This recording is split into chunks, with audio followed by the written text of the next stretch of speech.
have a which same coffee? Same coffee in each. Absolutely.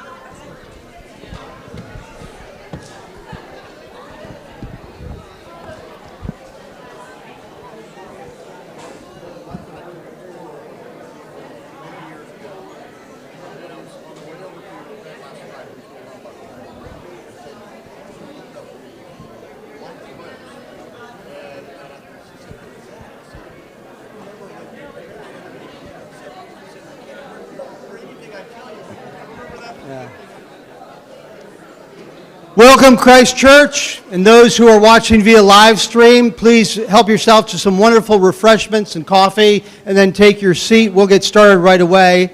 I'm going to begin with an introduction of, as they say in the commercial, a most interesting man. If I may have your attention, Dean Robert Willis served as the Dean of Canterbury Cathedral from 2001 to 2022. Prior to that, he served as the Dean of Hereford Cathedral over near the border of Wales.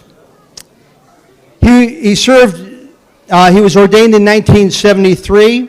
He served in a wide variety of positions. He's become one of the most influential voices in the 85 million member Anglican Communion, which is located in 168 different countries around the world.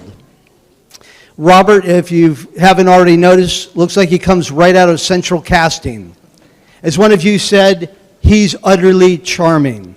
He's a masterful preacher and communicator. He preaches without notes, which is just masterful.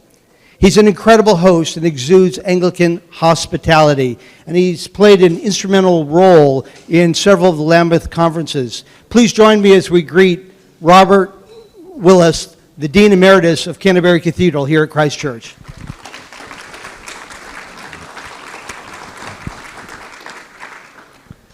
Now, Robert, as we get started, I wanted to begin by asking you a little bit about the Middle East and the Ukraine.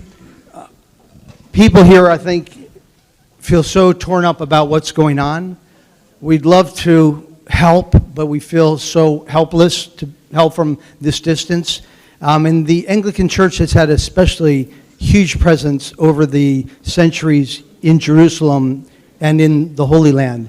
What are your thoughts about what's taking place, and if there's any role in addition to prayer that we can bring to bear? We can certainly influence things, as I was saying in my sermon just now. All of us, I think, if we deal with Ukraine first, chronologically that came, that war was something that Europe never expected to see again. It was there right in the midst of us, and we were still doing the daily broadcast in a sort of semi-lockdown way. And to put the badge, the blue and yellow badge on, seemed to be the natural sign of support. But there were so many agencies that we were able to get in touch with to take relief to the people there and to help with anything that was going on in terms of war damage. Unless one is in a strong political position, it's difficult to influence things directly. One can only support and pray, of course, because that's the undergirding of all our endeavors. So never forget to pray for the Holy Land and for Ukraine. But at the same time, some people within our communities and communions do have influence with political figures who can stress reconciliation at the right and the wise time. And I think one has nothing but respect for those who travel to scenes, theatres of war, as political leaders, because they become targets themselves in the middle of all that. And it is actually difficult for a political leader to say something which is absolutely right, because there are so many different facets to the violence that's going on at the moment in the Holy Land. And I don't really think I can say more than that. It would be absolutely daily in my prayers, and I know all of yours. When we see things on our screens that are really violently shocking, then the only answer is to pray for those people and to remember our Lord's comment, there will be wars and rumors of wars. It's part of our human condition. We find ourselves caught up in it. I was born in 1947, and my parents had just lived through a terrible conflict where bombs had fallen all over the city of Bristol, which was nearby, and had fallen even in my father's garden there. So they lived nightly with the sense of real violence nearby, not knowing who was causing that from the sky. I mean, personally, they had no animosity whatever to the folk in the airplanes, but at the same time, they were trying to keep, they had a little daughter then. My sister was born before the war. Father was busy at an airplane company, and so he was a home person building the Spitfires and everything else that needed to fight there. But after the war, there was no sense of recrimination. It was just, before the war we used to do this, during the war we would do that. Since the war, it was a defining moment. And peace came, but peace that we've known through the second part of the 20th century seems now to be eluding us again. And so we must just keep up hope, keep our faith, keep our prayers strong, and above all, not to give way to anything else than love and the welfare of our fellow human beings. We're hoping to host the Archbishop of Jerusalem in October next year, if he's able to come join us, but that is a date we're trying to work out, and we'll hear directly from him.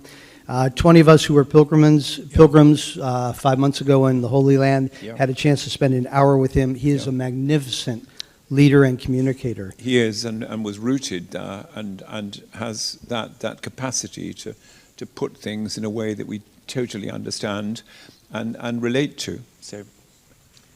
So Canterbury Cathedral was established in 597 by St. Augustine, a Benedictine monk who was commissioned by Pope Gregory the Great, one of the few popes in history to bear that title, the Great, to go from Rome and to lead 40 monks to begin to convert the Angles, I think is how they pronounced them in Italy at the time.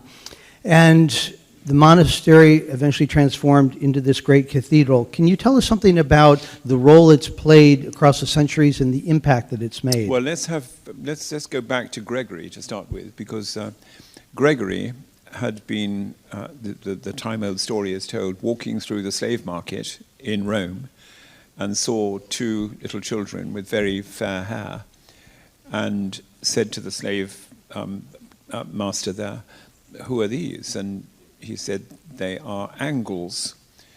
And Gregory said in his Latin, "Non angli, sed angeli," not angles, but angels. And then he asked about the Christian gospel in England as it was beginning to emerge. Now, Christianity had been in that part of the British Isles before, because the Romans had occupied it and brought Christianity with them when the whole empire converted to Christianity. But that had gone when the Roman armies left, and many of the Christians had just fled to the west. So there was a Celtic church out there. Gregory decided he would come and bring the gospel to England. And he even set off from his monastery, which still exists, made out of his family house there. And I've had the privilege, Fletcher and I have been there to celebrate at the altar there in that lovely chapel of Gregory in his family home. He set off, and they got a few miles from Rome and stopped to say the midday office. And his chaplain saw a locust land on his breviary and pointed it out to Gregory and said, "Locus est." And Gregory heard him say, "Locus sta," stay in this place. And so he paused in the journey and soon after, hoofbeats were heard coming along the road, and people arrived to say, you can't go, you've been elected Pope, and so you have to come back to Rome. So at that point, he sent Augustine, who was, we think, quite a timid character. Augustine and 40 monks got as far as Arles and stopped. And, I mean, who can blame them? Arles is a wonderful place to stop. But there they were, and Gregory, being very wise, took the Gospels, his illustrated Gospels from his library, sent them as a gift to the King of Kent via Augustine. If you're carrying something as a messenger, it's a lot easier than just coming to a blank screen and thinking, what do I say now? So he arrived having this gift of the Gospels. And those Gospels still survive in perfect condition with beautiful illuminations. And there's even a little, almost like a little cartoon strip of Holy Week there. And going, just showing all the things on one page in little drawings and coloured illustrations. All of that, I think, gives a rootedness to the fact that Augustine established his base in Canterbury. Gregory got in touch and said, no, London's the place, go on. And Augustine said, no, this is where we are. And so the monastery of St. Augustine, which was different from the monastery of Christ Church, which is the Cathedral monastery, was founded. But at the same time, the French queen, who had married the English king, was a Christian already. So the oldest church in England of Christian worship, probably in quite a way around, is from Roman times. And she had had it rebuilt and worshipped there daily, and was a great help to Augustine in bringing her husband, Ethelbert, to be baptized. And from that moment onwards, he was the most powerful king in all the kingdoms of England, because it was divided in those days into 7 different kingdoms. And he then began to form other cathedrals and gave plots of land.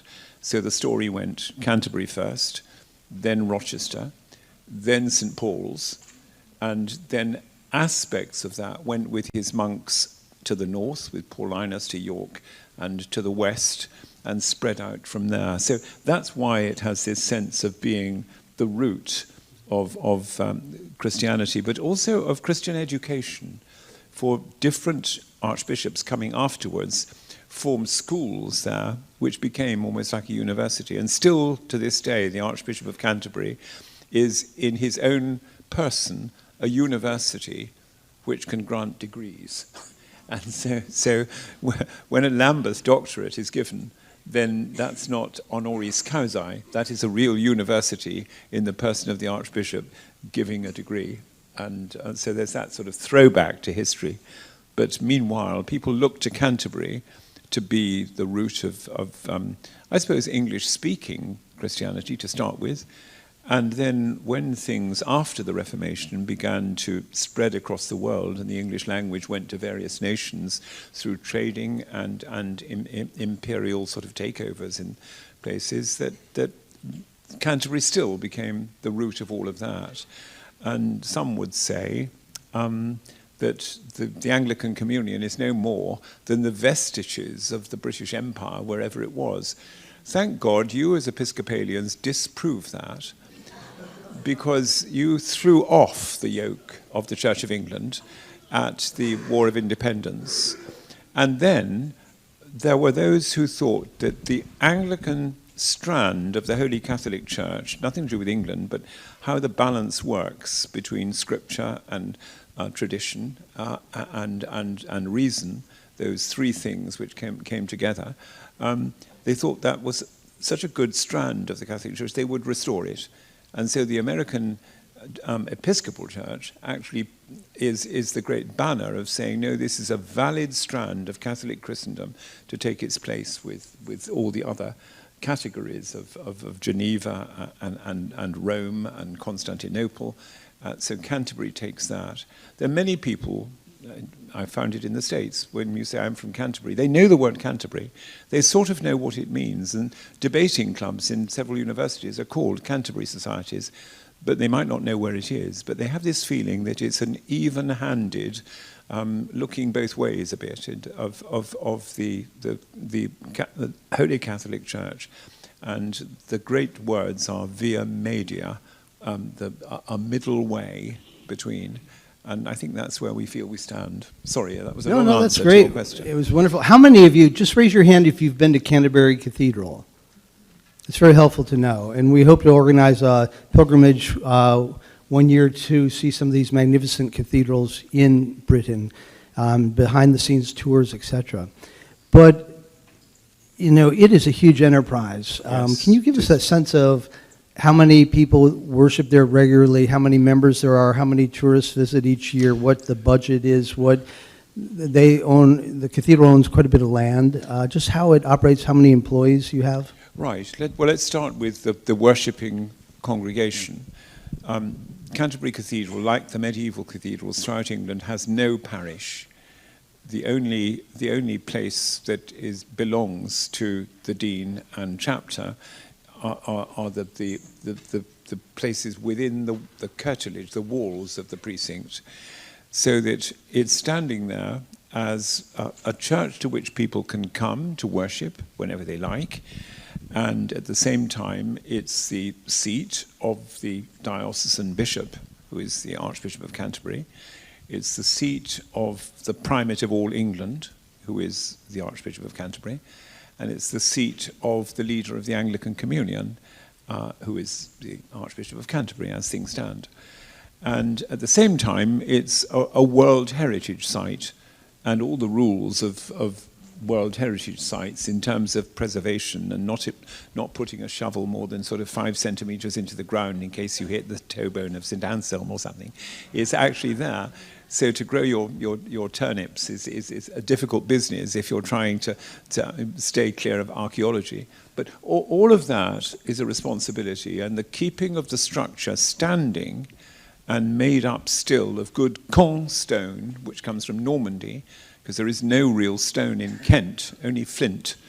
And the Benedictine order, which kept Canterbury for 1,000 years, and then after that, after the Reformation, the same practices were there, would only build what we call ancillary buildings, not the oratory itself, the great cathedral. That would go with carved stone, but the ancillary buildings were built with flint and brick and bits of stone, mostly bits of stone that had worn out on their patterns on the cathedral, and when the masons took them out and put a new one in, the other thing would go to repair houses in the precincts. So all of that is there. It's very difficult to talk about size of congregations, because you might have on a Tuesday morning something which absolutely filled the whole building, because it was a celebration of some organization or gathering of pilgrims or who knows what, because you never quite knew what was coming. But it was our intention, and Fletcher and I, for 21 years, had the deanery as a great house of hospitality. And I think we had about 25,000 people through the deanery and its gardens every year. But it was there as the home of all Anglicans and Episcopalians, and also of other people who would come as pilgrims at conferences, maybe ecumenical conferences, or even interfaith conferences. These sorts of things were unplanned, and you quite often had to embrace quick hospitality. But I'd been used to that as you'd gone to, or as I'd gone across the African nations earlier in my ministry, and to arrive unexpectedly was second nature to and instantly hospitality would be given, because a guest was a sacred charge. So the house was always open for that. In terms of the cost of the thing, of trying to keep Canterbury standing, before the pandemic, I think the last account was sort of £6.5 million a year, from bit higher, Fletcher's saying. But that's not talking about special projects. That would be a different pocket of money because people will give designated funds for that. And we've just done the most enormous restoration of the nave roof and the 2 west towers. And so we found ourselves having to collect up to £60 million extra to the 6.5 or higher that is necessary for that. But at the same time, the Anglican world and the heritage world was very generous and affectionate towards Canterbury. And it was always a joy to have the various organizations, the Friends of Canterbury Cathedral, the trustees of Canterbury Cathedral, and the dean and chapter themselves. We would take things as dean and chapter. We'd do the boring things, sort of gutters and pipes and things like that. The Friends of Canterbury would do things which were evident and making the place rather better, so that we could have a nice friends tea party and say, thank you, there's the plaque to show what you've done. And one of the things they bought was a mobile extending working platform. I think it's called a MEWP, M-E-W-P, which had Friends of Canterbury Cathedral written along the side there. And that meant you could get on the end platform and go up and inspect a window high up in the vaults without putting scaffolding up. And this clever little machine would run along and in a narrow way, and then spread out feet on each side, and then you'd get in the thing at the end, and you go up and up and up, and feel very precarious. But it saved oceans of money because of not putting scaffolding up. So we had a staff where experts abounded, and I suppose we had about 420 members of staff of different different working departments, stonemasons and people who made medieval glass in the glass workshop. And we would certainly lend them out to churches nearby, especially in the diocese, if there was medieval glass to mend. When Notre Dame Cathedral burned, then our experts were there as well to help with what was going on afterwards. But more than that, you would have financiers, librarians, musicians in great measure, and people at the same time could plug in to the director of music at the cathedral from the parishes and say, can you help us with this? We're trying to have a choir day. And it was encouraged that our staff would go out and help wherever they could with their expertise.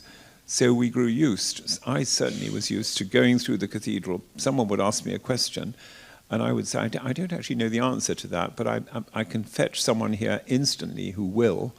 And some of those were, we've said 420 staff. How many volunteers? Yes, so those were docents of real expert quality. And 600 to 700, correct? Yeah, 600 to 700, yes. So many of them were more skilled than the ordinary staff, and they were in retirement. And a lot of those would worship in parishes, because it wasn't our task to milk congregations from the daughter churches all around the cathedral. But sometimes you'd find that church wardens and clergy would be sitting in your congregation, and you'd look down and say, what are you doing here? And they said, well, we wanted a rest from being a church warden, so we've come to the cathedral. And that was a lovely thing, because afterwards, at drinks in the chapter house or in the cathedral gardens, you would get that sense of conversation. And people say, we always come here to Kent once a year or something of that kind. And pilgrim groups constantly, Benedictine groups and things of that sort. Can you tell us something about your interactions with the royal family and about Queen Elizabeth II's faith, which was so profound, and Charles, who's now king? Indeed. I think that all of us in England, for the moment, are still Elizabethans at heart, because most of the nation have never known anything else. I remember the coronation, and I was a boy of, I think, 6, sitting on the drawing room carpet looking at a black and white television, and neighbours had come in to see this go by. And the Queen, at that time, very young, with her very handsome naval officer husband, sitting in a golden carriage, was more than a fairy tale. It seemed, something like it had stepped out of the storybooks. And around us in England, which at that time was rationed for food, full of bomb sites from the awful war, and suddenly the coronation happened, and it was like a flowering of something new. And so that was the coronation in 53. She became queen in 1952, until, of course, she died on September the 8th last year. And that was a shock to us all. Nobody could believe it, because she had been the great anchor of all things and was held in real admiration. But she was a person of great humour, as everyone knows. And certainly when you were with her privately, she had a really infectious sense of humour and a wonderful personality, but a memory second to none. And so she would always remember something you said. You couldn't catch her out by telling the wrong story. She would say, "Oh, Mr. Dean, you didn't say that last time." But there was one lovely moment, was there, when going through the cloisters, and when she was visiting, and the cloisters were empty because of security. She said, "When I came with my father, the king, in 1946, to give thanks for the fact that Canterbury Cathedral had mostly been undamaged in a terrible blitz on Canterbury that happened in 1941. She said, this cloister was full of people. And my father suddenly pointed to a young man and said, 'I know you.' And the young man said, 'Yes, Your Majesty, we served on a ship together in the Second World War.'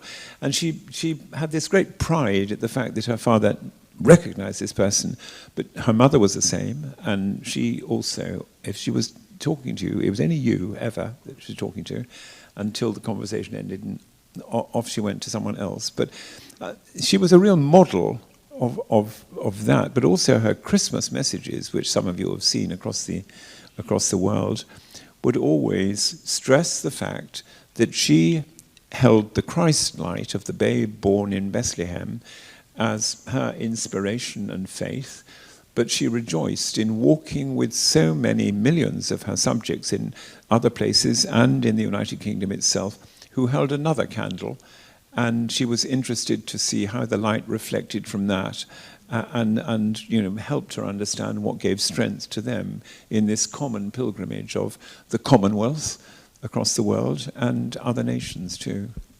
Enough? Now, you served for 21 years, which is a very long stint as a dean, a huge amount of work and responsibility on your shoulders. As you look back, what are the 1, 2, or 3 things that you're most proud of where you shifted the cathedral during your tenure? Okay, well, I'd been a dean at Hereford already for 10 years and Sherborne Abbey for 5 before that. And when I was sent to Canterbury, I didn't know it. I came from the West Country, and Canterbury is, you can't get much farther east in England. And so I had to learn it. And it was a big canvas. And there were people there to help, but you had to somehow try and grasp what the ethos was. And I think the best thing about that was the way in which, and you can help me with this, but the way in which the staff pulled together and each department showed how, proud is the wrong word, because it doesn't give the affection they felt for the place and the sort of family unity in being there. And to foster that, and then to give it a new mission statement, which was, I was saying this to a group last night, that we puzzled hard over the mission statement, and then changed it to 4 words from the time of Jesus teaching in the temple, and the Greek tourists coming up to him, or coming up to Philip, the apostle, on the outskirts of the crowd, and saying, "Sir, we would like to see Jesus." And then Philip tells Andrew, Andrew tells Jesus, and it's at that moment he says, "The Son of Man will be lifted up." So all nations. And we thought that the best words were to show people Jesus, just 4 words, as a mission statement, because that's what we were asked to do in our work, with chiseling good stone, making flowers for the cathedral, singing lovely music. We were trying to show people Jesus. And so it's a lovely thing in Christchurch to find that on the pulpit, so we would see Jesus. And yes, we're known as the Canterbury of America. or sometimes Canterbury is known as the Christ Church of England. It is. It's the dedication of Canterbury, Christ Church. Yes, indeed. Yeah. So a defining moment was when COVID struck. We all know what that was like here in Greenwich or wherever we were at the time. Can you walk us through what happened with the Archbishop, basically, I guess, ordering all churches across Britain to be closed, but you were allowed to stay open. But what choices did you make, and how did you evolve to the Garden Congregation that became world famous? If you're not aware of this, that when Robert was in New York not long ago, someone saw him in he was wearing a sweatshirt in Whole Foods and came running over and said, "You are the Dean of Canterbury Cathedral. I watched you and your worship every single day." Last evening at dinner, Tom Phillips, who's the head of school at the Brunswick School, came over and introduced himself and just said, "I am part of your Garden Congregation."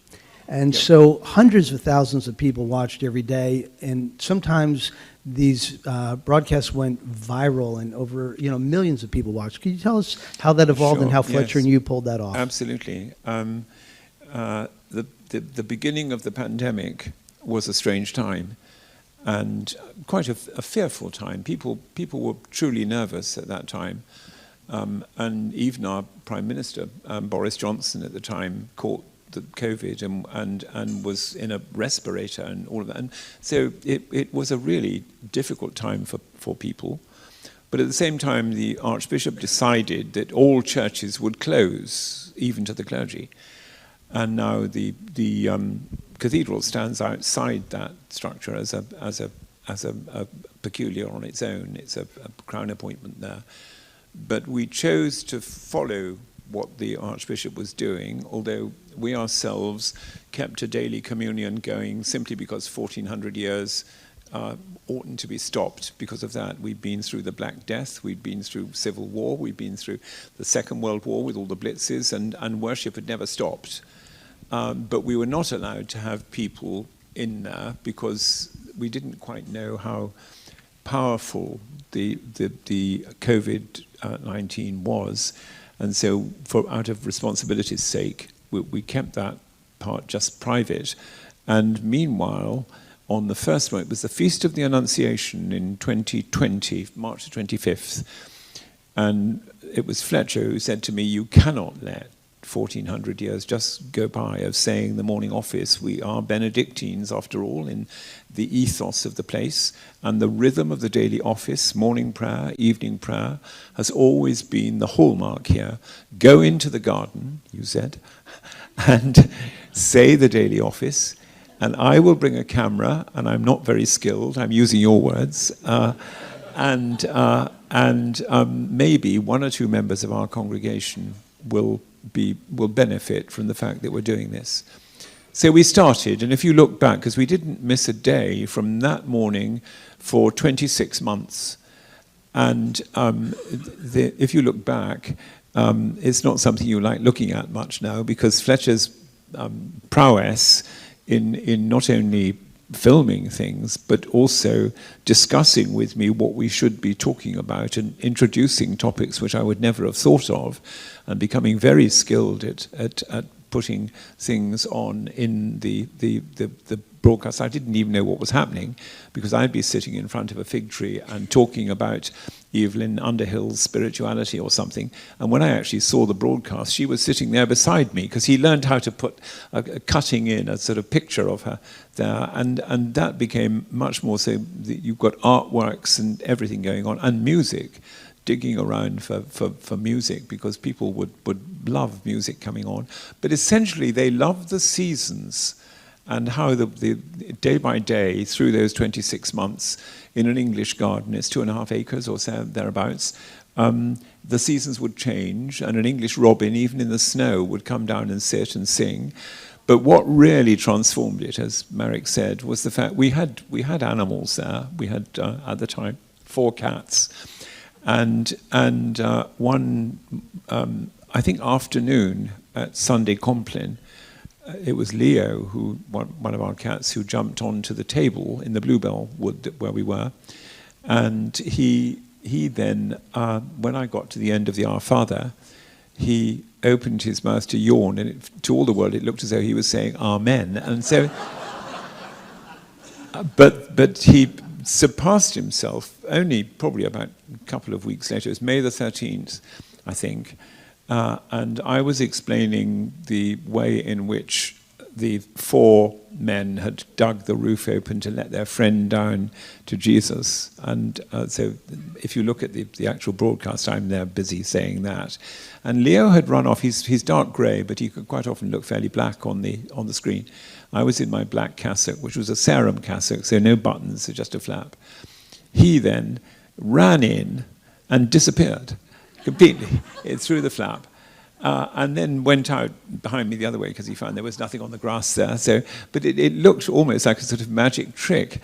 And from that moment, I think that's been seen. How many people do you think have seen that? Yes, we're talking... A couple of billion. Billion, yes. That. This is what we want to have happen at Christ Church. And so bring your cats, your dogs, It was shown on every news agency throughout the States. It was in the New York Times. It was throughout South America, throughout China, India, everywhere, just because of this. And it was even shown in TikTok, in Korean clubs. And you know, you'd see yourself in the thing going on the screen there, and in front was a sort of club thing going on with people dancing and Leo running in and out. Was that? But in fact, this worked well because people would. I was saying last night we had a message from someone who said, "I tuned in for cat, but I stayed for catechism." And the moment people were hooked on this, they were there every day. And at first that was quite alarming to us because you've no idea who's out there watching and what you should be saying and what you shouldn't and so on. But because the response was so positive, and honestly it was only ordinary pastoral ministry, it's the Anglican Episcopal strongest card, I just treated it like going to visit someone in their home and saying, first of all, your flowers are nice here, you know, talking about the garden, and we're English, talk about the weather a bit, and then go into the house and ask how things are and talk about the world, and then say a little bit of psalm, read a little bit of the gospel, try and explain it in terms of contemporary life. And after that, maybe look at the calendar to see what anniversaries are happening, and say some prayers and the Our Father. And people got used to the rhythm of that within the garden. And if a cat was sitting there, they were longing for him to do something really wicked. And they responded, didn't they? We had a cat called Tiger who had this wonderful way, and on the first occasion I had no idea it was happening, that he was behind me, and we'd always put a teapot there to show that this was an ordinary part of life, and it was a sort of companionable thing to do.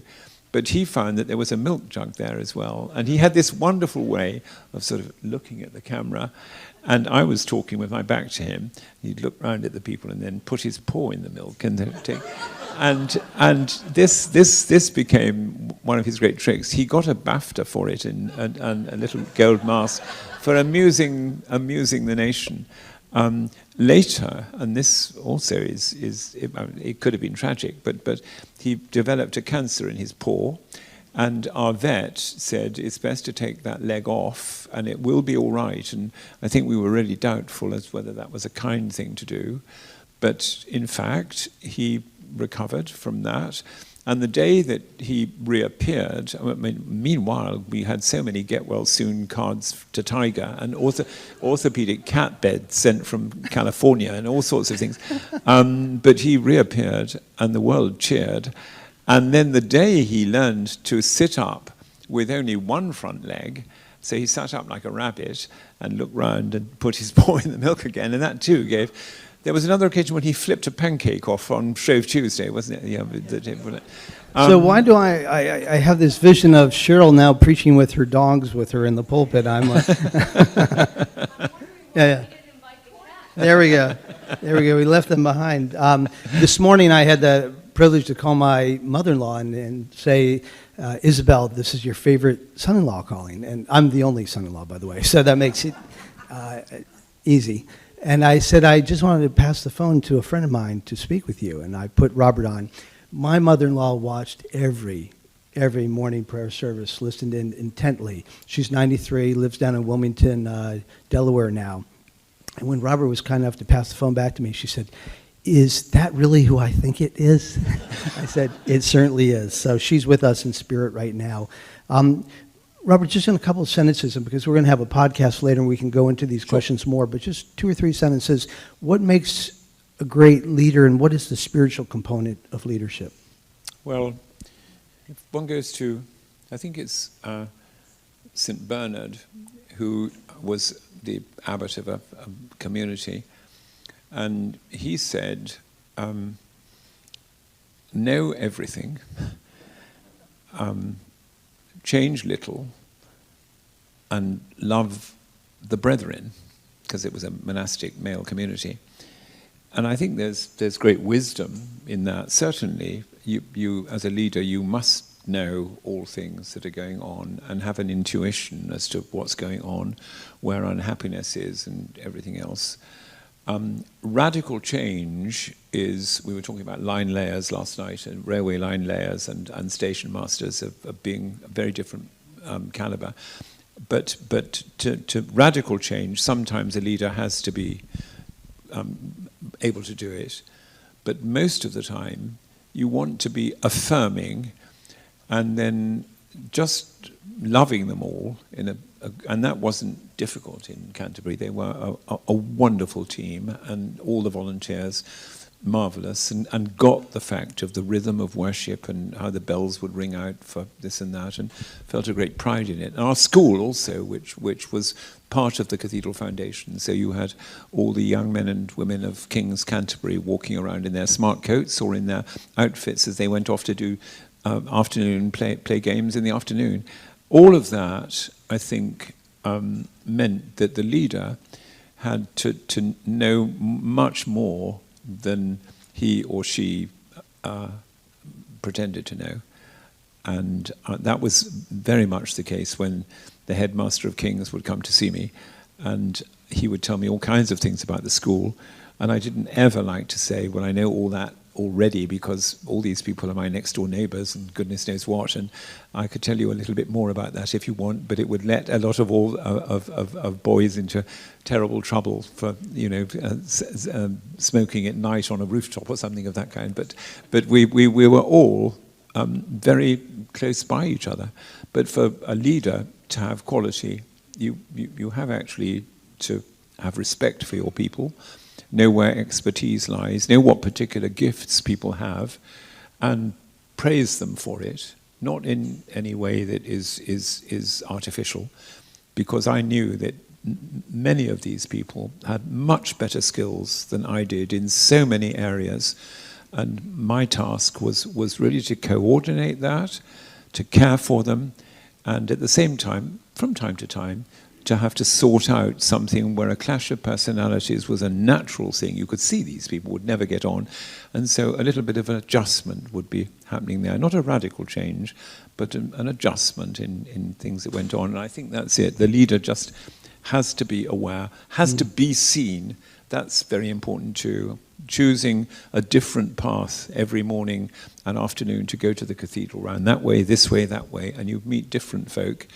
And stop on the way and chat about what's happening at home and things of that sort. Because many of these people knew the cathedral a lot better than I, and their fathers and grandfathers and grandmothers and everything else had been attached before I even knew what Canterbury was. So, a word or two about hospitality. I see Irene Cunanan back there, Karen Fry, and Irene anchor our hospitality. It's central to the Anglican tradition, coming right out of the Benedictine tradition, that we welcome all as if Christ himself. Can you just talk a little bit about the role of hospitality for Christians? Right. So the Benedictine tradition meant that a human being was respected in body, mind, and spirit, and some people needed encouragement from those who work with their hands, when different people would have different balances, loved being lots of mental thinking, but not very good with physical things. But St. Benedict says everyone must exercise those three parts of their body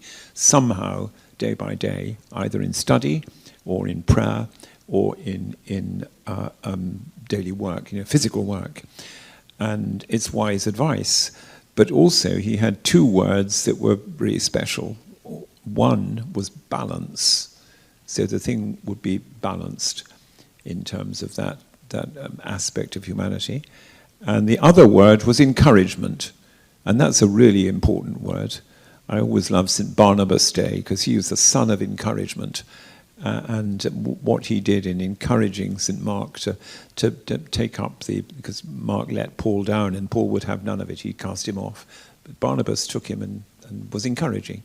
So all those things were really important in the Benedictine rule, but as Marek says, every guest to a Benedictine order has to be welcomed as though it were Christ knocking at the door and coming in. And that would be the spirit that you wanted to treat folk in. And usually if they were pilgrim groups, they needed to have just a little bit of tender loving care if they'd walked a long way, or understanding, or let people tell their story. And listening becomes as important as telling. So be slow to speak if someone is wanting to tell the story, and quick to listen in that way. We had an icon painted quite towards the end of my time of the foot washing. No one could find another icon of a foot washing, but this group wanted an icon of the foot washing. And it's a beautiful icon now. It's in the ambulatory, the walk around in the crypt. And you see St. Peter there with Christ holding St. Peter's foot and the water. And Peter is saying, I should be doing this for you. And Jesus is looking into his eyes and holding the foot and saying to St. Peter, no, let this be so for now. And then Peter has got his hand up here saying, but not my feet then, but my head and hands as well. And it is beautiful, but it's a sort of, don't always think that you need to be serving. Sometimes you have to receive. And that's so within a community. You need to receive from others within the community. And that too is the Benedictine tradition. But hospitality is second to none. And music is very important. There we go. Final question. You really have a great gift of encouragement, and that's a spiritual gift. Cheryl and I and a number of people were in Hartford yesterday for the Episcopal Diocesan Convention. Many of the churches, unfortunately, are down to 40 members or small, struggling attendance. We're blessed. We have over 1,600 members. We're growing. There's great leadership, great enthusiasm here. What word of encouragement do you have for us in how to live out our faith and help Christianity be as strong as possible in our world today? Let me go back to my belief that that Anglican Episcopal gift of a pastoral ministry where you're interested in people in your community who may never have heard of our type of Christian worship, but you would call because they were your parishioners and say, I hear you're in trouble in that way. We, in England at the moment, have got parish priests. Our own parish priest in the little village we're living in is looking after 8 parishes. Is well beyond the care of that sort. And I think that for the hierarchy to realize that this is one of the best gifts that you can give to people, and to put resources into that kind of ministry so that parishes can thrive is actually the way forward to growth. And at present we get quite a lot of strategy and not too much encouragement of the parish clergy, I think. So we're so grateful to have you with us. We're going to do a podcast momentarily, and we'll have a chance to ask more questions. We'll send it out to all of you. Thank you for giving us resources to do this. We should thank Rich and Susie Malik, who also helped to make this possible. And Someone left their keys here. It's a BMW. I'm glad to drive it home, but if anyone else would like this, come forward, and we'll see you tonight. For those of you who can join us at 5 o'clock for the choral evensong with our choir and the choir of St. Luke's, Darien. God bless you all. I think you need to have the corgi with you. There we go. He's got a gorgeous corgi, but that would be great to sit next to. it should be. And that becomes your marker. Right.